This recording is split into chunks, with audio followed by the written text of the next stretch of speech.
basketball 24/7, all in. I mean, let's go. He's at the 20, keeper on his feet at the 50. He's gone. He's at the 10. He's at the 5. He's into the end zone.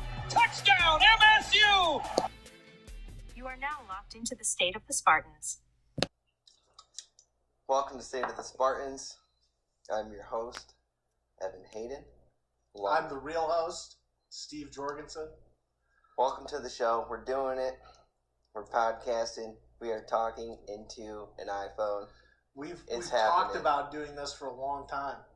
And it's finally happening. It was a lot of talk. All you had to do was hit record because while this is officially the first episode of the podcast was born 10 years ago when we moved in and became roommates.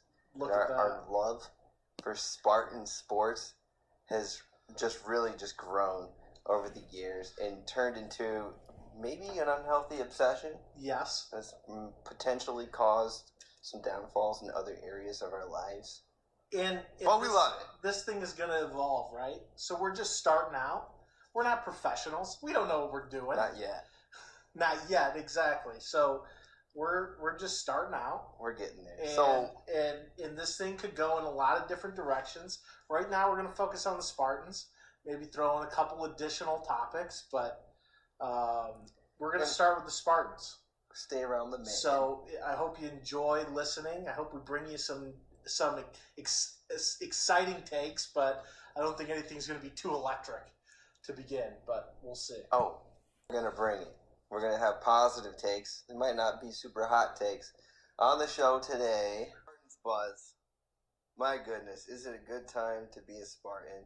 The football program is taking off with the hiring of BP Jordan. Things are really looking up in that area of the football team. A guy that we're real excited about. We got some commits that we want to talk about. What else? What else in the Spartan football program over there? There's just a lot of juice right now. Mel has brought a lot of juice, and Tuck is coming. Tuck is coming. He's all over the place, and out of the box hires. He's got exciting junior days that have just happened where we had like 14 4-stars and a couple 5-stars on campus on a single weekend. Wow. To watch a basketball win. And we got a couple recruits out of that that committed. Andrew DePepe. From your neck of the woods in Iowa. Wow. Plucked him. Big 4-star. One of our, I think technically he's the 6th highest recruit MSU has had in the modern recruiting era. Which would be after like 2005. Wow. So you're hyping Pepe? Is that how you say it? DePepe, yeah. For those listening, is Pepe. Spell it. DePepe. DePepe. Not just Pepe. No. DePepe. Exactly. And I think he's going to be someone that would probably contribute pretty early. But it's the example of the kids that are attracted to Mel and attracted to Brian Jordan that want to come play and learn from these guys. Brian or Brandon? Brandon Jordan. So what do you think Brandon's role was in getting Pepe? Do you know? Oh, do you think that's massive? Yeah. Do you think that puts him over the edge? He's already a Mel guy. It did. And he said that he knew of Brandon and was looking at going to get lessons from him to begin with. Wow. And then when he came to state, it just moved us up the board. He came for one visit and was like, this is it. I need to be here. That's a game changer. So, and that's the recruiting profile we have now. I mean, Jordan has connections with the number 1 overall running back in the country, Reuben Owens. He's a 5-star best running back in the country. He said he's coming up to visit in March. And he runs in the same circle in Houston that Brandon ran in when he was down there. And he's coming up. He's excited about what we got going on. He's mentioned Walker a couple times, good old K9. And I think kids around the nation are starting to pick up on what we have going on. In our Twitter, our fans are stepping their game up. Odell Bertram. Odell Bretham. Odell Beckham Jr. Odell out there. Who is this guy? I don't know, but he's out there. I feel like he's the most known unknown commander of Spartan. What is it? What is his title? Official leader of Spartan propaganda. Something along those lines. Commander-in-Chief of Spartan propaganda, something like that. And the players know him. Yes. He's hyping everybody up. And Spartan Twitter is alive. It's a real factor in the whole recruitment process because all these kids are on Twitter nowadays.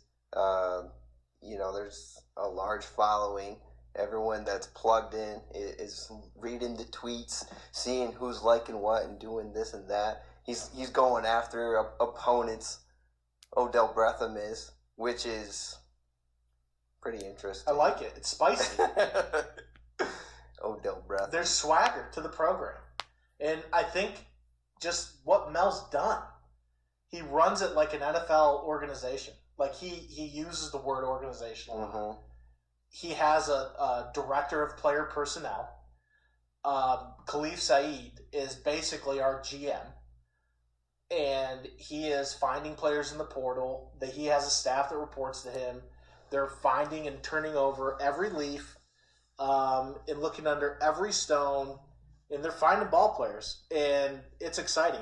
I'm really pumped about what they're going to do next year. I think the defense, we're going to have a front seven that attacks. And last year, all the jokes about the secondary, right? I don't think that the secondary was necessarily that bad.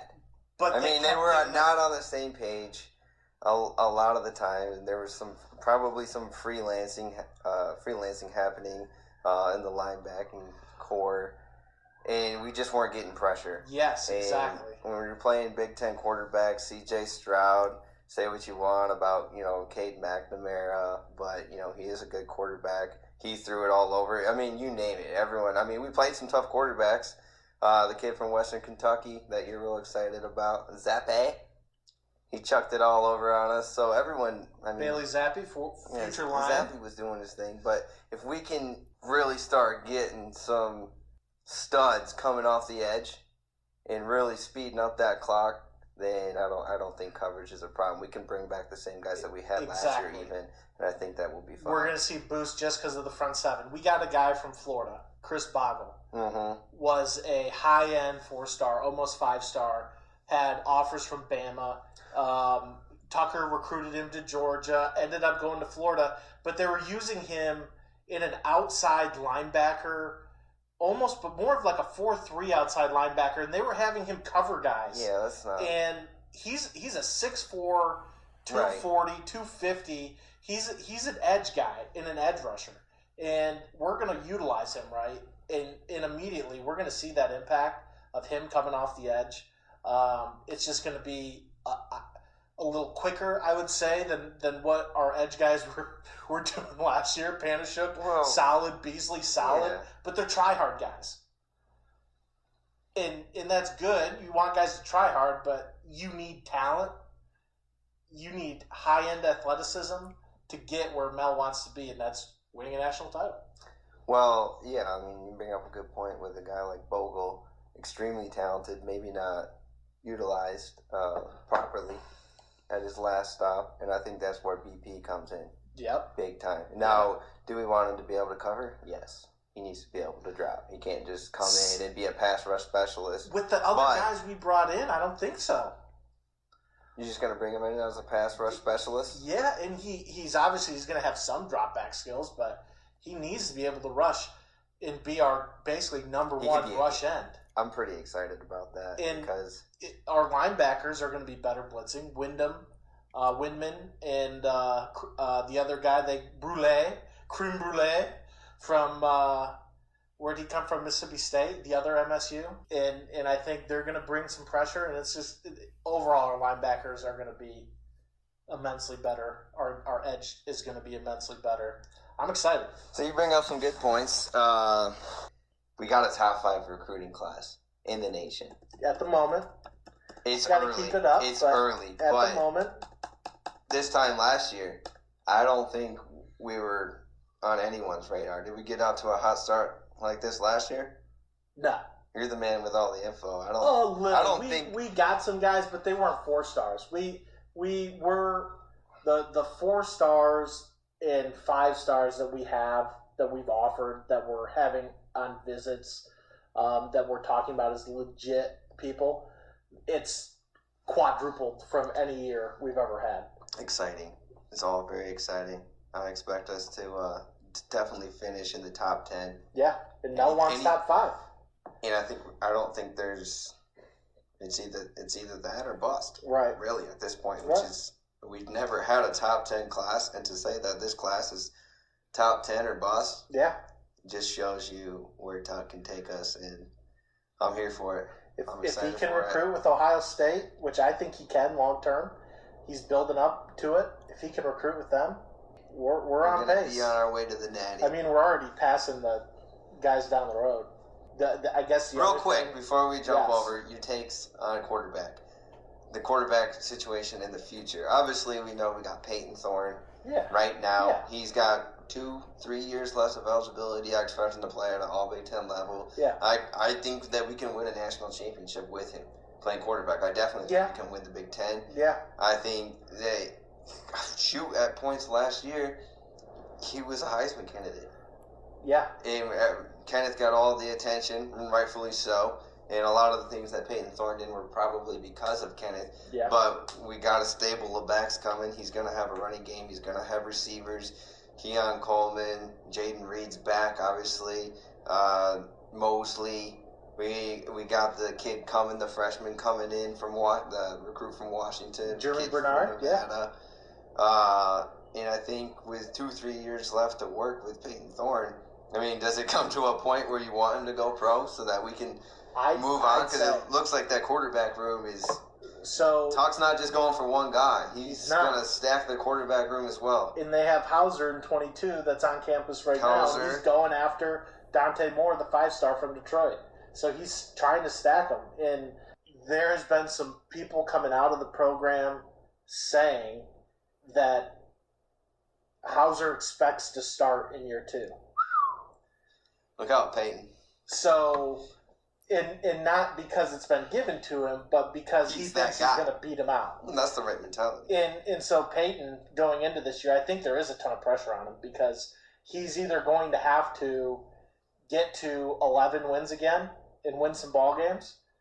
There's going to be more on his shoulders. To solidify his spot next year, the year after, if he wants to come back. But I think that's kind of the spot they're in, right? So if he has another 11-win year, he's going to be putting up numbers that are going to make him a pro prospect.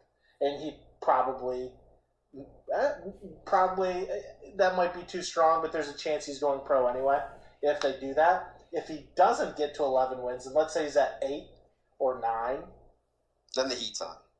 Then he's coming into next year with Caton a year under his belt, and Houser's going to be gunning for his job. And there's murmurs. And exactly. So this is a huge year for Peyton. I mean, obviously having Reed back is going to be a huge help. That's his security blanket. But Hauser, that is massive. Hauser is supposedly tearing it up right now in the winter conditioning and the 7-on-7 stuff that they're doing. So it'll be interesting to watch that. See, does he get the J.J. McCarthy treatment? Who knows? But no, I don't think they would do that. That might be a little bit premature. I don't think that we're the type of program that's going to cause that kind of controversy at the top, most important position on the football team. And, even down the road further than that, I mean, you talk about Caton Hauser coming in. We just recently, last week, got Bo Edmondson, who... I mean, you look at as a high-end, very high-end 3-star who might just develop into a starting quarterback. Highly accurate. Behind him, people are already talking about rescinding his scholarship so that we can get Dante Moore. They would never rescind it. They would leave it up to them. If they both wanted to come, that's fine. Yeah, if Dante comes, there's a chance that Bo would say, you know what, if he's coming, I'm out. And I would get. And he's got great other options. The kid's got an offer sheet to keep up with just about based on how Mel operates, Bo probably knows that. And Bo knows that he's recruiting. And Bo's like, that's fine. If he doesn't come, I'm coming. And if he does, great. I still may come, but I may go. But I'm here. Either way, I'm coming. So look at that. Either I'm way. gonna go. He's pulling the hay. I'm going somewhere. All right. He might be coming, but he's not staying.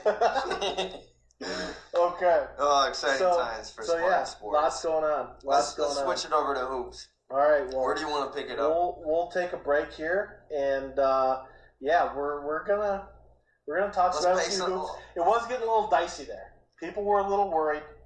We're gonna pay some bills and then go over to hoops. We'll pay some bills and then go over to hoops. Here's a message from our sponsors.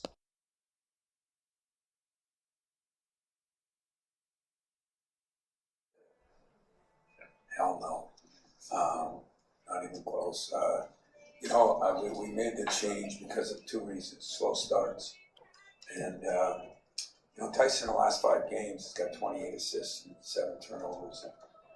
And so we felt he could get more people involved. They did a pretty good job on our wings. And then when Tyson came in, there was no moping. They are good friends. They do pull for one another. I thought the job Tyson did was great too, AJ made some of his free throws, that was a plus. Going 25 to 28 was a real plus, especially making those 3 front ends in the first half. But our 2-point guards I thought played pretty good, and then Tyson got into it defensively a little bit more, which I've been waiting for. And All right, welcome back. Oh, we're back. We're back. Let's go. I know you guys missed us. You listened to us for one segment so far, and you were just dying for more. So, like when you hear, click and subscribe. Yes. State of the Spartans. Absolutely. So we're here on February 12th. The Spartan basketball team.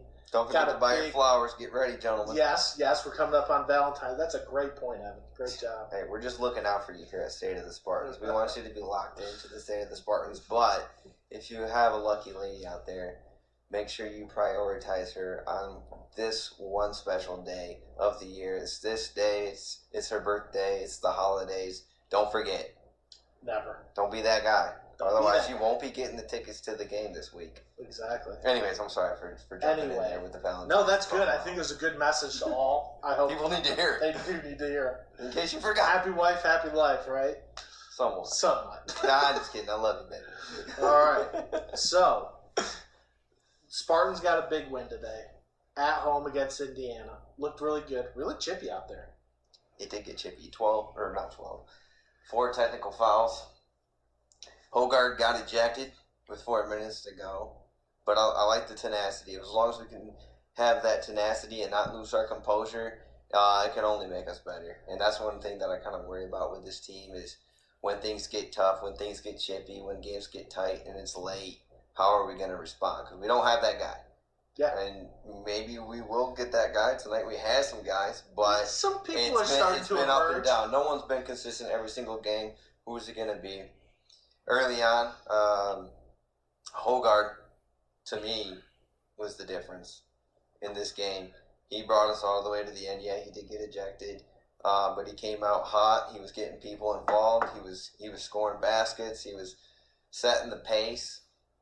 And if he keeps doing that, and Tyson comes off the bench and gives us at least something, then we're going to be a tough out. And I think we got a shot at the Big Ten. We had 14 turnovers. Cut that down a little bit, but that's acceptable. With an Izzo team, if you're under 15, you're fine. Yeah, with that pace, 14 turnovers, we can live with it. And if it's 14, I think if it's 14 or below from here, then we got pretty good odds to win the Big Ten. Yeah, for sure. Some people were out this week. I wasn't out yet. It was looking a little bit dicey. Well, that's what I want to just talk about, because Spartan fans go through this, it seems like every year, but every year there's some turmoil in the middle of the Big Ten season. A little bit of... And everyone's panicking. Oh my gosh, what's happening? What Izzo, what are you doing? Oh my gosh, this guy sucks. You need to do that. We don't have this. We don't have that. They're terrible. They can't win. The Taylor Vandekars of the world. We suck. So I've been teasing some data. Shout out Tito. Shout out to Tito. Got to come on the show sometime. Shout out to my cousin Philip, PJ. Was he down on us too? Oh yeah. Oh, everyone's Philip, you gotta down on us. believe if you've been watching Spartan basketball for the past 25 years, this is the way it's been when we're not expected to win, when we're expected to be down. That's when we have our best seasons. So I've been teasing the data, right? Oh, I've been teasing you with it for like 4 days now. All week long. I got blue balls from the data tease. The data. So before this win, we had lost 2 in a row, and we lost really 3 out of 4. And people were really worrying. Who was the third loss? Refresh us for those that have short-term memory loss. I can't remember, but the last 2. Before that, we beat in Michigan. Yes. Before that, we lost to Illinois.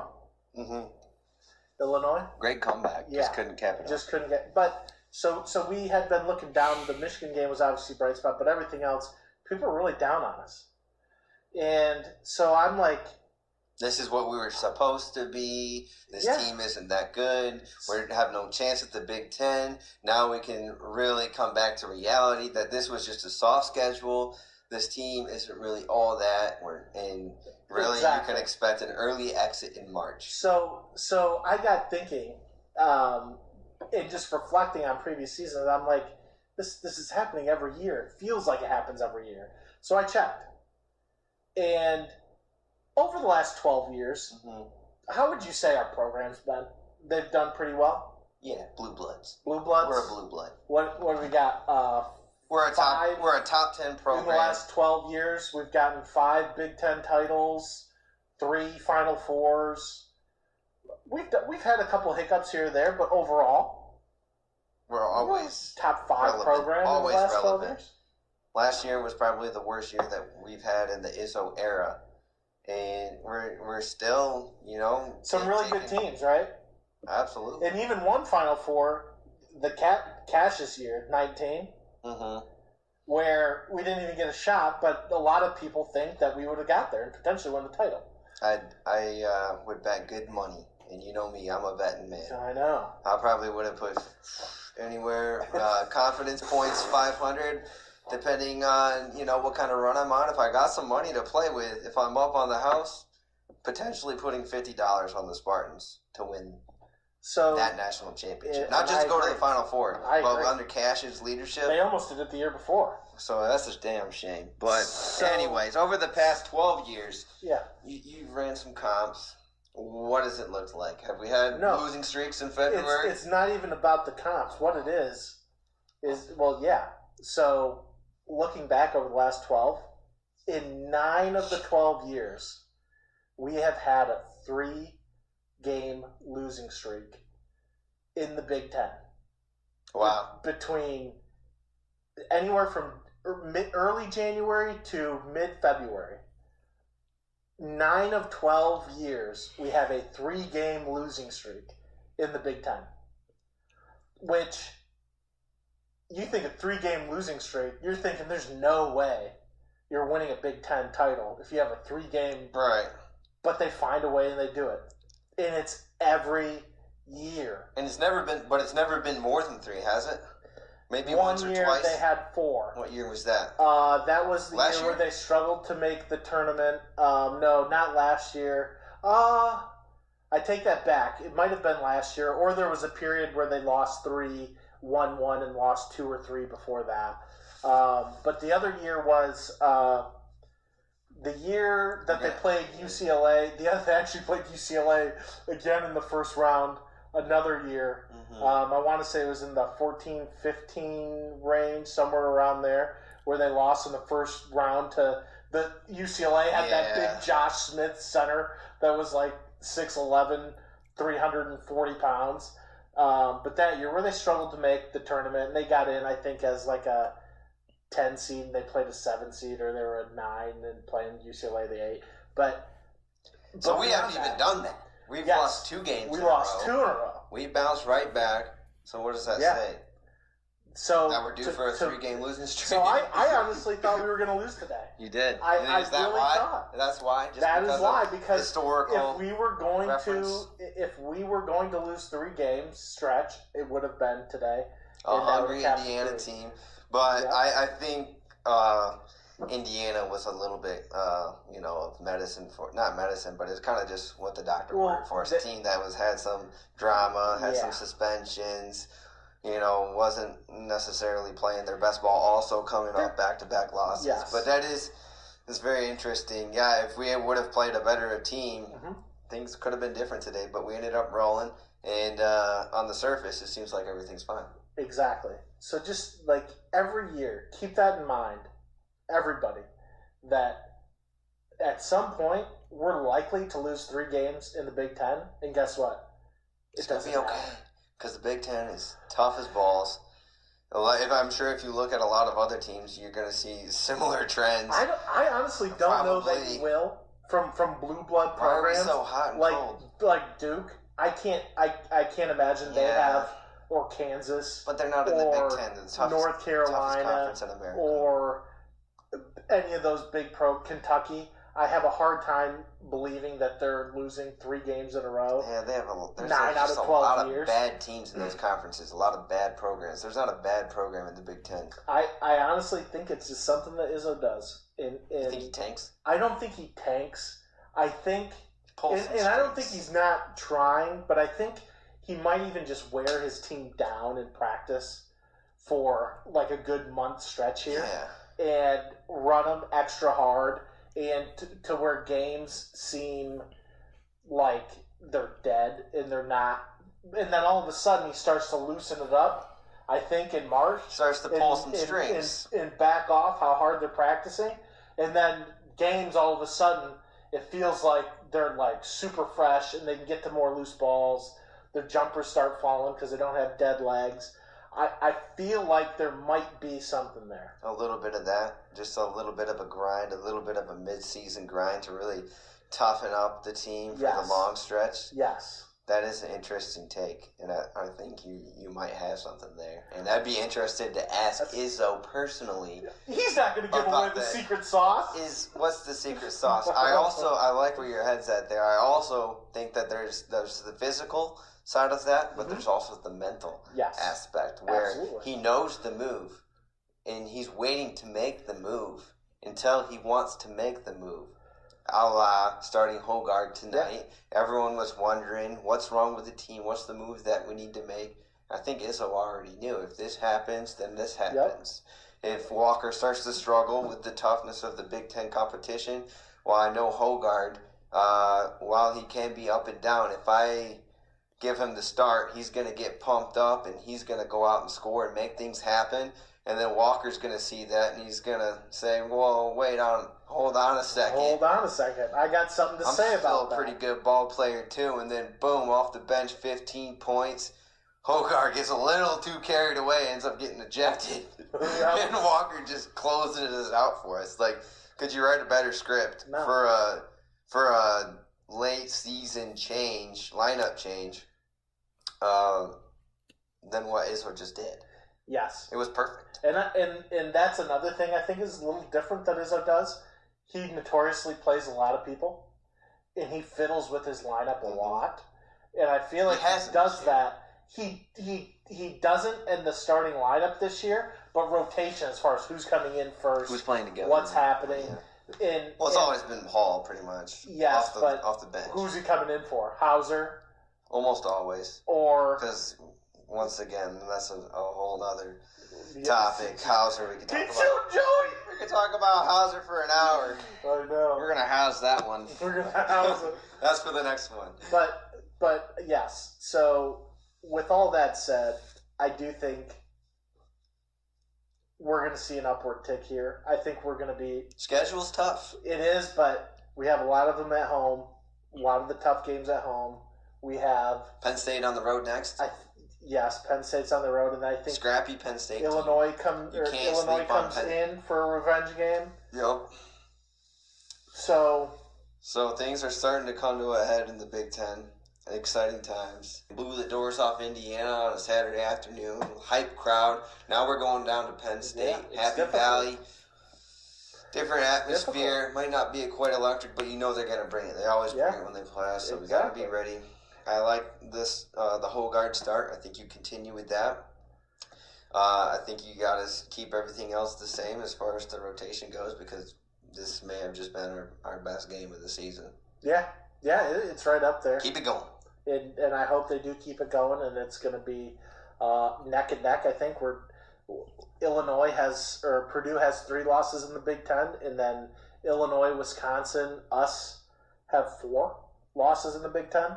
So you have 4 teams that are right up there, neck and neck. Mm-hmm. And I think it's going to come down to the last week of the year. We do have Michigan, March 1. Sandwich. We have 3 games in 6 days to finish the season. Michigan's March 1. Someone else's Feb. All right. So we're 27 and someone else's March. Yeah, there's one more topic that we have to cover. Oh, we're flipping it over to professional sports. It is Super Bowl weekend, so we would be remiss if we don't talk So here we go. Just real quickly about the Super Bowl. We'll take a break for a second. We'll come back. Matthew Stafford came in 0-3. 0-3. This man is top 12 in yards, top 12 in touchdowns right now. 0-3 in the playoff. This run that he is on right now can take him out of the seat and put him in a Hall of Fame chair if he wins this Super Bowl. Welcome back, everybody. Thanks Segment number 3 of all time. Wow. It feels like we've been doing this for years. And now is the part where I get upset. Oh, boy. Steve's about to get upset because it's Super Bowl weekend. And the Lions quarterback of 12 years, and now the Rams quarterback of 1 year, has his team primed for a Super Bowl championship against none other than Joe Shiesty and those feisty Bengals, who our good pal Christoph McNeely is really a big fan of. That core, that young core Tiger King of Burrow, Chase, T. Uzoma. He even had Uzoma, who, thought some praise. He had Mixon, too. He was Mixon, the Tiger King. And he got all the way to the championship? Semis. So, good year for the Bengals. But we're not here for that. We're here for Stafford, the Lion King. Can he tame the Tigers? When you introduced this topic, there was one big issue in what you said. You said that Stafford has his team primed for the Super Bowl. In reality, his team has Stafford primed. Can you look at some stats, though? And I know stats don't tell the whole story. His stats have not been that. Jaquiski Tart almost ended his life. But he didn't. And that happens. That's football. That's not And that football. Game's not over. If that's Carson would have caught that. That game's not over if that's an interception. It is over. And there were other things Momentum that happened swings, on the other side of the ball. confidence. Let's not argue too much here. Let's give the people what they want. Stafford has thrown a clean sheet. He's been clutch, and he's done everything that he's had to do to get the Rams where they are. And that's why they brought him in. And that's why they gave up 2 first-rounders to get him and ship Goff and his awfulness off to Detroit where they could rebuild properly, because they knew they weren't going to win a damn game with Goff playing at quarterback. They wanted to get Stafford in. They wanted to get rid of Goff, bring Stafford in, so they could lead the league in pick sixes on offense. That's great. He went through a little That's bit great. of a Clean sheet. Yeah, he throws more pick sixes. I really think tomorrow's going to end on a Stafford pick 6, and the Bengals are going to win. I don't think that you think that. I think that as a Lions pessimist, I know. I've watched the man for years. Play for the Lions. In the biggest games, he comes What up. big games has he played in? He's played in games to win divisions. He's played in 2 or 3 playoff games, and he comes up empty in all of them. But he's a new man now. He isn't. His team has carried him. His team is absolutely... That pass rush has carried him. And what's going to get them in trouble this week is Joe Shiesty. He's smart. He's going to get the ball out really quick. I think they're going to be able to run the ball a little bit on the Rams with Mixon. and you're going to slow down their pass rush. I think, but by the way, a little betting angle, I think the over-under on pass receiving yards for Mixon is like 28 yards. I'd go heavy on the over there. Heavy. Because they're going to have to try and get that pass rush slowed down. They're going to be popping screens to Mixon all day long. But I know what's not going to happen. And that is Matthew Stafford carrying them to a Super Bowl. That's not going to happen. There will be no carrying because they have a great team. I don't ever remember anyone carrying a team to a Super Bowl, carrying them through a Super Bowl. It takes 53. What about Tom? Tom's never carried anything. Tom has been carried. I just struck a nerve. The baby goat. Carry me to the Super Bowl. Time and time again. Well, let's stay on topic here. I struck a nerve. Stafford, I don't want to talk about Tom. This is not his podcast. We're talking staff. Anyway. And while he is not the main reason, he's not the only reason. He is a big reason that they're in the Super Bowl. He's gotten them over the hump with big performances, clutch performances, comebacks. He threw one ball. The comeback against the 49ers is the stuff of legends. And he is one, my friend, I'll tell you, he is one. The comeback against the 49ers? Yes, they were down in that game. By how much? A good amount. I believe it was 17-7 heading into the fourth quarter. Am I wrong?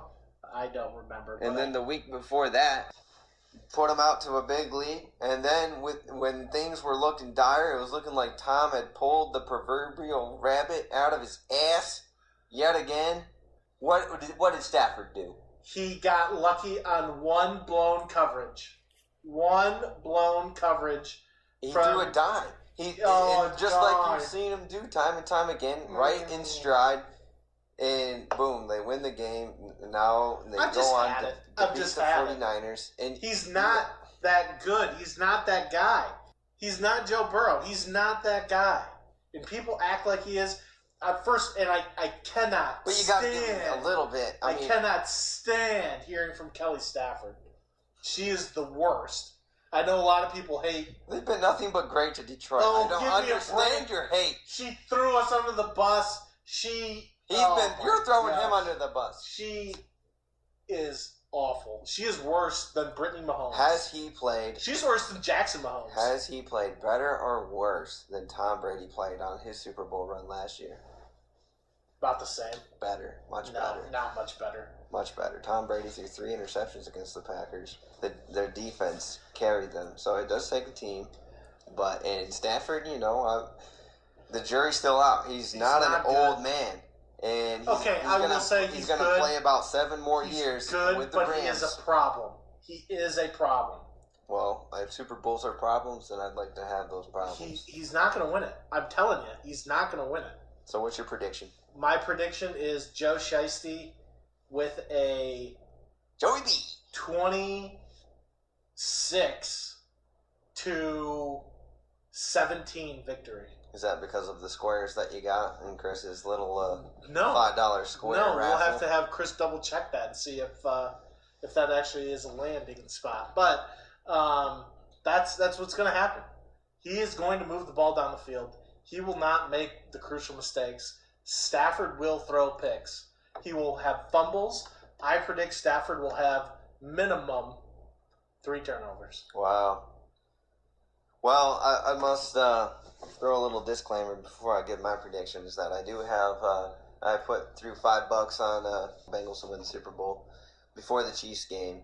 So obviously I want the Bengals to win. But I'm a little bit torn because I do want to see Stafford do well. And I think it's going to be an all-time Super Bowl. I think the spread is pretty right. You got Rams -4, I believe, last I checked, and expected to go down to the wire. I think both quarterbacks are going to have high highs and some low lows. There's going to be some big plays. You got Jamar Chase. Yeah, you got T. Higgins. Should be fun. You got the best receiver of the year, Cooper Kupp. You got Odell Beckham Jr., not to be confused with Bretham. The commander-in-chief of Spartan's Twitter. Woo. So I give you a final score of Bengals 34, Rams 27. I like a defensive touchdown for each team. and it's going to be an all-timer. So let's get buckled in, watch some commercials, have some popcorn, have some beers, and enjoy Super Bowl 56. It's going to be a good one. Yeah, I really hope so. Halftime should be good. Eminem.